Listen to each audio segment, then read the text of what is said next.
সেই ঐতিহাসিক মুহূর্তে সাক্ষী থাকতে পারে আমরা অনেক গর্বিত।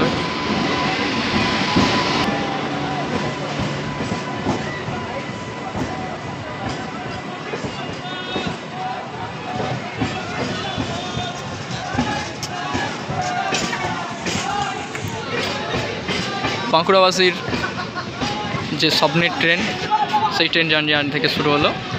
দেখতে পাচ্ছেন মশাগ্রাম যে রেল স্টেশন, সেই স্টেশনে অলরেডি গাড়ি ঢুকে গেছে এবং খুব ফুল দিয়ে সাজানো হয়েছে এবং আমাদের যে জাতীয় ফ্ল্যাগ, সেই ফ্ল্যাগ পাশেই দেখছেন ইন্টারলকিং কেবিন।